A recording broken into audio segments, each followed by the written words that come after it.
So over the past couple of months, we've had quite a big boom on this channel. We've had this sort of project over here, we've had this project over here, we've done a bit of this, and we've done a bit of that, and a bit of this.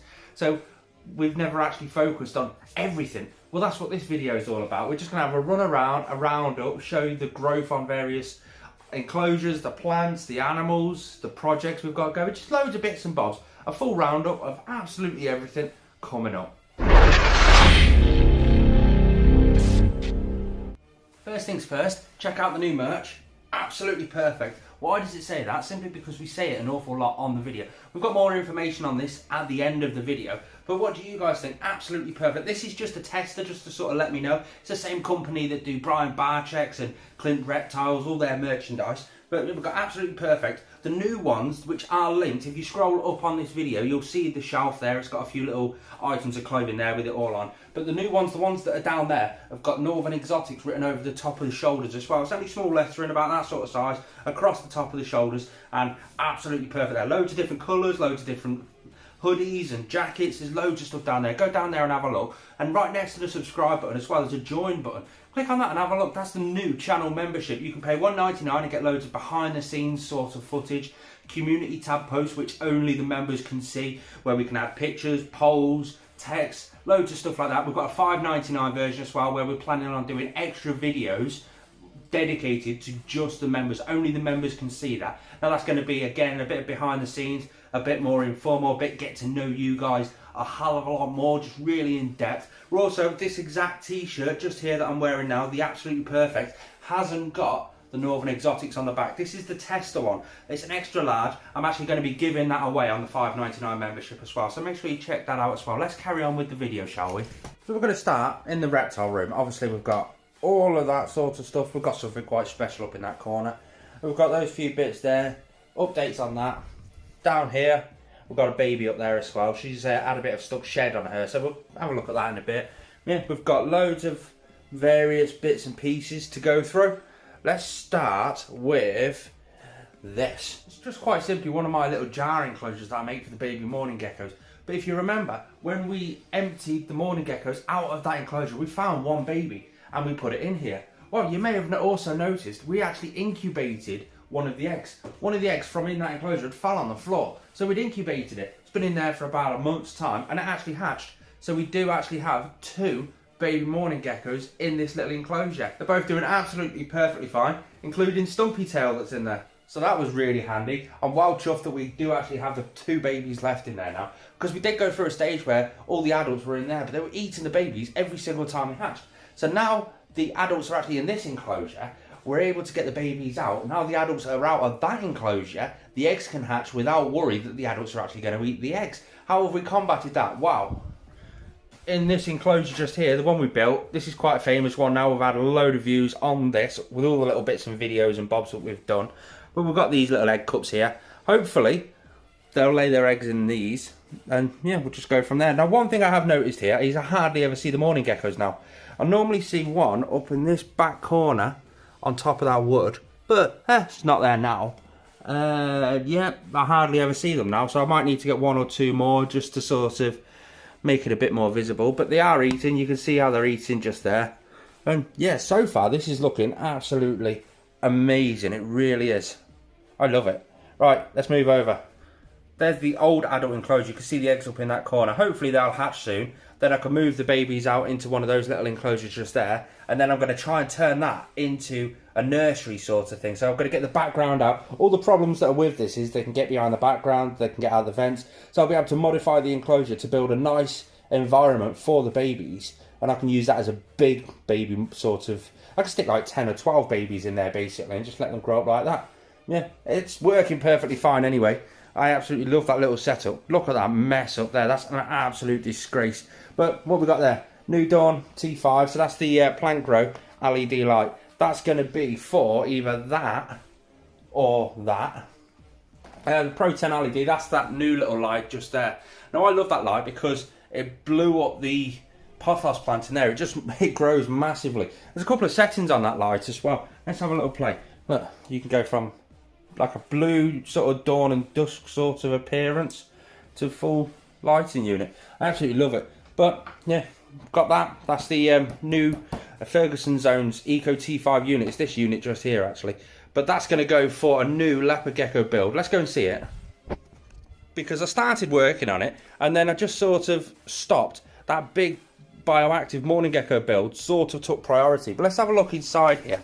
Because so far, all we've got is the sort of rock hide that I built and a load of extra slate down there. You can see all the drawing on the floor. That's just me trying to plan everything out. But we're going to have that UVB strip lighting in here with a heat projector, infrared heat projector, the Mega Ray version, because that's absolutely amazing. But the Mega Ray heat projector, that's the same as what Popcorn's got. Let's see if I can get a good shot of Popcorn without much reflection. There he is. Absolutely loving life. But he's very, very active at the minute. Very active. He's coming up to that breeding sort of season. And he can sort of sense Rosie, the other boa constrictor, the female. So he's sort of really active at the minute. But yeah, let's see if I can get a better view for you. Boof. There's Popcorn. Just there, Cal Sunglow boa. And that's his setup. He's got a big ledge over there just so he can get a bit hotter if he wants to. He can get closer. He loves climbing. I have to get to that log just there because what he's started to do is put his body between the wall and the log. Now there is no gap there, but he's trying to make a gap, and you should hear the creaking that comes off that when he's forcing his body down there. But anyway, there's Popcorn. Let's move over. Move over or move under. There's Popcorn up there. You can see him. You can see the reflection. I hate the glass reflection. But directly below there, we have got Hugo. Hugo's my couple-year-old Bosch monitor, Savannah monitor. I really need to do up his enclosure. As you can tell, he's battered his plants and they're just horrible now. And he loves his slate. He loves to lie down on that slate there. However, he no longer fits in his burrow. And as you can tell, he's trashed it as well. Last night, that toppled over, so it trashed it. But he sleeps underneath that log at the back. And he's just getting to the stage now where his head's poking up in that corner. So I'm hoping to get this entire basking spot up, rejiggle the substrate around, put more substrate in there, and I'm just going to have to sort out some form of another burrow for him. Look at him.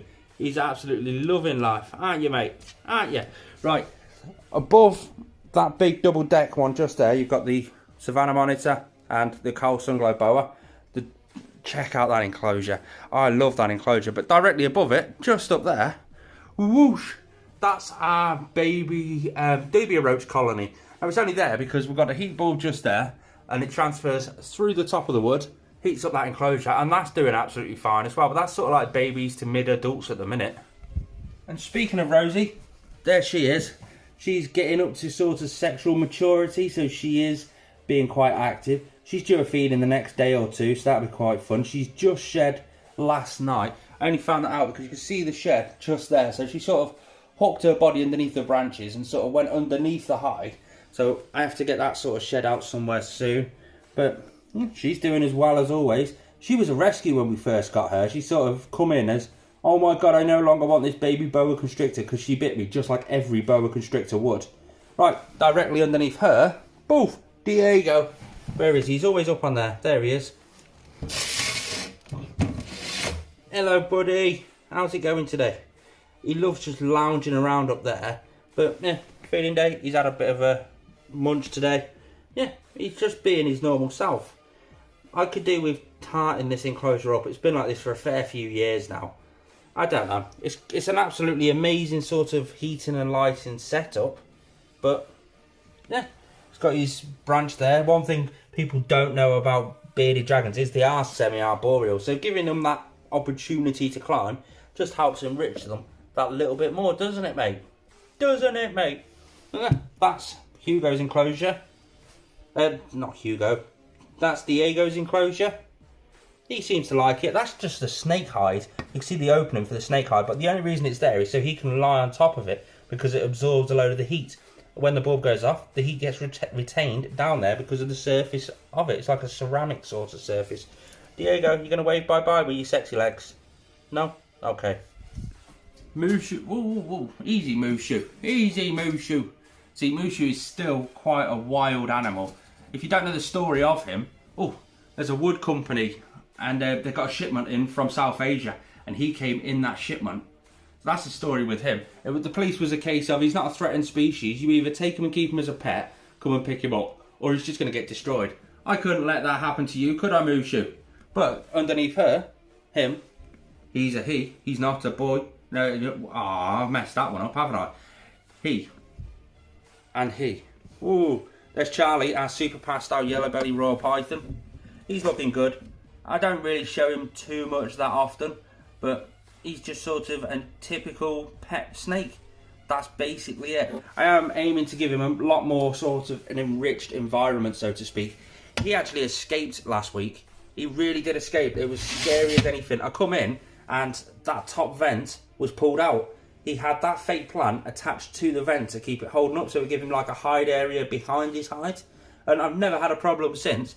But Donkey here, being the escape artist, went on top of the plant, it popped out the vent, and he went out the back. Luckily, all my enclosures are quite close to the back wall, so we didn't really get out too far. I just had to pull Mushu's enclosure off, the baby leopard geckos off, and he was just sort of hooked behind the back. Have you ever tried to find a royal python, pet snake, or anything that has escaped? God, they get a bit angry. But luckily, he never nipped me or anything. He's just he, if you know what I mean. A ball python is a ball python is a ball python. I have heard rumours you give them a lot more of an enriched environment, and they do tend to be a lot more active. We might try that one day when Mushu moves into the Repti breeze just there. That's going to look good when it's done. Then I'll be able to tart that enclosure up to be for him. So hopefully give him some extra climbing space. I mean, he has got a wood log in there, which he does use. But yeah, we'll see what happens with him. And underneath Charlie, all the way down here, we've got the leopard geckos. Now, again, this is a breeding facility. It's not fully bioactive in any way, shape or form. It is going to be once that big enclosure in the living room gets sorted. You can see Donna poking her head out the hide just there. Now, these are actually preparing themselves for brumation. They're just slowing down that little bit more. I see the signs every year, so I'm used to it. I'm going to let them do it themselves this year and just see how it goes. Normally, I've got another 3 weeks or so out of these girls before they actually do go into brumation. They've gone a little bit early this year. I don't know whether that's the air pressure or what. 2020 has been a really strange year. The male leopard gecko, he's already down for brumation. He took himself out, he's gone to sleep, went into his moist hide, passed out, he's there. He's perfectly fine, he's just brumating at the minute. So, unfortunately, we're not going to see too much adult leopard gecko content coming up, simply because they're going into brumation. I wonder if Diego will go into brumation this year. Because Diego, he's never actually gone into a full brumation before. He has slowed down somewhat, loads of times. Every year he does slow down for quite a while. He's never actually gone into brumation and just fell asleep for a few months. Some beardie dragons do, some beardie dragons don't. It's just one of those things, I guess. But on the top of Mushu's enclosure, we've got those 3 rubs. That's just the leftovers from the baby leopard geckos. They're all sold, just waiting size really before they can go to their new homes. I love it in there. Is that mourning gecko back in that top corner yet? That's normally where they like to hide, underneath the pothos plant that I put in. But no, nothing yet. Right, over here, down here, that enclosure's got absolutely nothing in it. That one is just culturing some springtail colonies, because I've got a lot of big builds coming up soon, so I could do with them. Brachypalma that's not a brachypalma, that's now a Talitali cattle, albipalossum tarantula. Let's get her out. And she's in this enclosure just here. It is a sexed female, and take the lid off. Oh, she's getting a bit feisty in there. Oh, she's right on top of a water bowl. I wanted to fill her water up while I was here, but makes it. Oh God, she's decided she wants to start climbing. Right, and there you go. That is Brachypalma, not a Brachypalma, Talitali cattle, cow boob, curly hair tarantula. But while we're on tarantulas, let's go over here. I'm surprised. The biggest surprise I've ever had with tarantulas is how much water they actually drink. This one you won't see because she's going to be right deep burrowed in her hide, but it's our Asamani adult female. Yeah, I've had a few offers of a few people who say, do you mind if I borrow your female and we can breed it and stuff? And I'm like, well, there's not really any sort of difficulty regarding doing that, because I mean, it's not the females that suffer from breeding, it's the males, which I find fascinating. I mean, I can send her to my friend, he can breed her. Chances are she'll get a little bit of stress through the journey and stuff, but she'll also possibly eat a male. so she'll get a nice big meal out of it. But I'm not really one for breeding tarantulas and stuff. It's just too finicky. I don't like the baby tarantulas either. It's just too finicky. So I don't think that's going to happen. You might notice the light's gone off the top of her, and that's because the mourning gecko enclosures actually borrowed it. And one thing I have noticed since taking the lights out of her, she's a lot more active through the day, so she does come out through the day now. Whereas normally, when she had the light would have been on a 12-hour cycle. I'm getting dizzy all this spinning. But over in this monstrosity of a corner, got the dubia colony. Let's actually get that out and show you what that's all about, if the light is any good. Yeah, sort of a 1 year update on the dubia roach colony. We've got a fair few in there. We did clean it out. We are feeding a load of them off. We did have a lot of males on the last batch. So Diego down there and Hugo, they got a nice big chunky meal out of it. But underneath here, in there, we've got a baby leopard gecko. Again, that one's sold. We've got the male leopard gecko down there. He's in brumation. And this one is the millipede. Come on, guy. Yeah. The millipede. You're going to go there, mate. He's absolutely amazing. I love bringing him out and about when there's like kids coming around or when we've got people. We like to show them, you give them an animal to handle. That's always the first one. We do like to grow a load of our plants to go into our bio enclosures because we've got that big one to build soon. So yeah, we've just got a load of plants growing up nicely. There are a couple for the bioactive we've got. So's that one there, so's that one there. Got a couple more plants down there. We've just got loads of plants. It's free to go into a reptile shop and snip off a cutting and take it home and then get all of these plants. I love it. He's looking a bit he's looking a bit worse for wear, isn't he? I may have to repot that one, but yeah, they're all doing perfectly well. Mealworm farm over there, you can see again we've got a load of UVB tubes and a few more lights up there, but that's the mealworm farm and the superworm farm. They're doing great, absolutely perfect. And then we slide in with some channel updates, so to speak. We've got some merch that's coming, currently testing it nicely. Absolutely perfect, this one. Ugh, absolutely perfect, you can see. Now I like it. It's the same company that produces Brian Barcheck's merchandise, Clint's Reptiles merchandise. So I figured I'll go with them. It's a reputable company, why not? I'll order a few samples and we'll just sort of see where they go from there. This is the charcoal version, and yeah, absolutely perfect. Why does it say absolutely perfect? Simply because I say that an awful lot on this channel. Oh, you can do this, absolutely perfect, and stuff like that. I have changed the design slightly. This was just a tester sort of thing. So we've got the absolutely perfect in this sort of permanent marker sort of setup. The new ones that are coming are exactly the same font, same on the front there, but it's got Northern Exotics across these back shoulders. Only small sort of across the top of your shoulders on the back. All that merchandise is now for sale. If you look below this video, swipe up a little bit, you'll see the merchandise shelf. There's some there, and it's also linked in the description on all the videos as well. Teesprings and Northern Exotics. So yeah, have a look. We've got hoodies, there's t-shirts, there's zip jackets, there's loads of stuff down there. More stuff will be coming. The joy with actually sorting out the merchandise is I can do merchandise drops here and there. So let's say Mushu has a baby. Oh, we've got baby Mushu merch, or you know, that sort of thing. We can just get a bit more interactive with that sort of stuff. But yeah, any proceeds made off this basically goes towards Hugo's huge enclosure that's basically going to span the full length of this wall near enough. It's going to be an 8-foot enclosure, 4 foot wide, the normal sort of stuff. But while you're scrolling down and having a look at that merch shelf, you'll also see another button there called Join. Well, that's the membership part. That we've only just become eligible for the membership part of YouTube. And you pay a small fee, you get some added extras. I mean, I think it's $1.99. We're going to be doing behind the scenes footage, like dedicated videos and community tabs and pictures and stuff like that, that are solely for the members. The members are the only people that are ever going to be able to see the community tab version for the members, if that makes any sense. I can do little community tab posts and polls and pictures, put up dedicated videos and stuff like that just for the members. $1.99, you'll get behind the scenes footage, a little bit here and a bit there sort of thing. You'll get pictures and community tab posts and polls and help me name this, and you'll get chances to do just loads of little bits and bobs. Whereas the next size up, we've got it in 2 tiers, $1.99 and $5.99. The $5.99, we're going to be doing dedicated YouTube videos for those members only. I'm going to try to do it weekly, but it might be once every 2 weeks until we start getting into the swing of things. I'm really not good on computers, and this has taken an awful lot of computer time. And I've noticed one thing about my body. I started to put on an awful lot of weight. Now I can't really blame COVID-19 too much, simply because nothing actually changed for me. I was going out and doing more exercise, but I was still going to work. I was a key worker. Nothing had really changed for me too much, but yet I put on 3 stone in weight. I put that down to when I'm in work, I like to go to the local shop and buy myself a little microwave meal or something. That'll do me, sorts of thing. However, they were closed, so I was going to Chippy or McDonald's, and I put on 3 stone. So yeah, I'm on a big weight loss crash as well.